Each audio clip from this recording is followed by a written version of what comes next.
So Gunfire Games, the developer of the surprise 2019 hit Remnant from the Ashes, just announced its sequel, Remnant 2. In this video, we'll check out all the new details we learned about Remnant 2, including what they've shown off so far with the new worlds, new enemies, new boss fights, new weapons, and the new Archetype System. Hey guys, this is Chris with B&B Gaming. Welcome back, and I hope you're doing awesome today. Thank you for all your support, all your likes, your shares, your comments. Definitely appreciate it. And if you're interested in Remnant 2, definitely hit that subscribe button for more content. So to start out with, guys, Remnant 2 was announced with a new announcement trailer. So in the background here, I'll have the trailer playing, and when I talk about specific categories like the new worlds, new enemies, it'll be broken up into a montage of that trailer for that new category, for example, new worlds. Well, anyways, to start out with, new worlds. So in the announcement it says, join the battle to save humanity in a dynamically generated world filled with branching quest lines, unique loot, and overwhelming odds that encourage exploration and replayability either alone or in a three-person co-op group.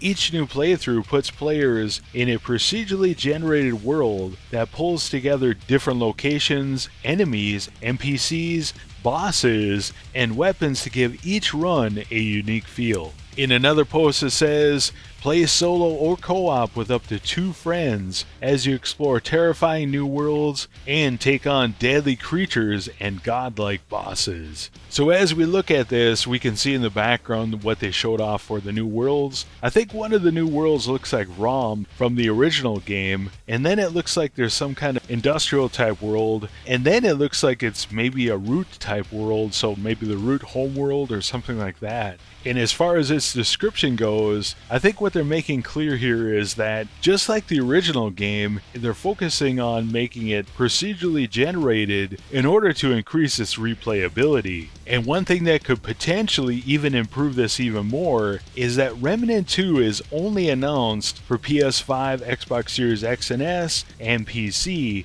So it's skipping the last gen consoles. I'm not sure exactly what that's going to do for the game, but I'm assuming for sure it's going to increase the graphics and fidelity, and also potentially improve the dynamic generation or procedurally generated worlds. The second category of new content is enemies. In the announcement it says, players can travel alone or with friends as a team through strange new worlds and beyond, overrun by mythical creatures and deadly foes while trying to stay alive. There are multiple worlds to explore, with different types of creatures, weapons, and items. Utilize and upgrade discovered items to take on tougher challenges. And this is a montage of all the new enemies in the new trailer.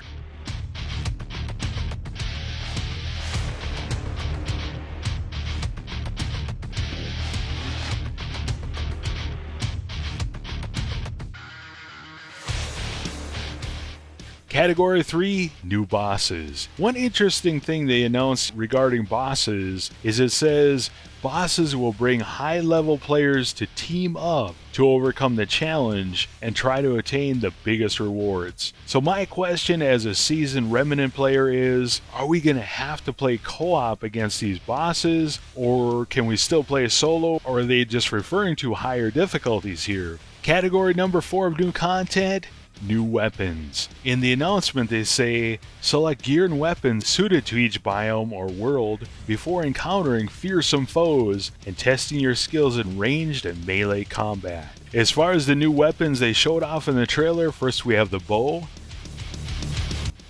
then we have a grenade launcher, we have a MP40, or it looks like maybe a grease gun, and finally we have an M60. And the final new category, the new Archetype System. In the announcement it says a new Archetype System is aimed at improving playstyle flexibility, letting players sync up their playstyle together with unique passive abilities and the ability to equip multiple archetypes simultaneously to further customize your potential. In another post it says, expanded Archetype System provides players with unique passive bonuses and powers. Multiple archetypes can be unlocked during play, leveled up, and equipped together for a variety of playstyles. So this is something that it seems like they're really focusing on as a new feature in Remnant 2, which is interesting because in Remnant from the Ashes, or Remnant 1, the Archetype system essentially was just your starting loadout. For example, if we look at the Hunter here, if you chose a Hunter at the start of the game, you would get the Hunter set, his armor set, which would give you additional range and weak spot damage. You would start with the hunting rifle, the repeater rifle as your sidearm, the scrap sword as your melee weapon, and you would start with the traits Vigor, Endurance, and Shadow Walker. And finally, as far as your powers or weapon mods, you would start out with Hunter's Mark, which gives you additional crit chance. Now in Remnant 1, this again was just your starting loadout. As you played along, you could buy the other weapons from the other archetypes, you could get the weapon mods, you could pick up the traits, etc. So it looks like the difference with Remnant 2 is certain traits and weapon mods are going to be tied to certain archetypes. So for example, in Remnant 2, we don't know what the archetypes are, but let's just say one of them is Hunter. In Remnant 2, you're going to have certain traits, certain weapon mods. We don't know about the weapons. They don't talk about weapons, but let's say weapons as well are only going to be tied to that archetype. But it does go on and emphasize that we can have multiple archetypes unlock and level up during a playthrough and equip together during play. So for example, we could have an ex-cultist plus a hunter, or I guess any different combination. Now finally, the release date for Remnant 2, or basically the release window, is set for 2023, so next year, for PC via Steam and Epic Game Store, and for console, Xbox Series X and S, and PS5. So what do you guys think? Let me know in the comments below. Are you hyped for Remnant 2? What do you think of Remnant from the Ashes? Let us know what you think. For myself, just to qualify how much I love Remnant, I've basically been checking news for Remnant or the sequel to Remnant every single day for the last 3 years. Well, you know, part of it is I do YouTube, so gotta make videos and such, but still, it's definitely one of my favorite games that's come out in the last 5 years. As far as Remnant itself, again, I think it may be better because it's on next-gen consoles only, and it seems like they're really focusing on the dynamic world generation feature again. I will say I am a little nervous about Remnant 2's boss fights. Again, the wording saying that bosses bring high-level players together to team up to overcome the challenge and try to obtain the biggest rewards.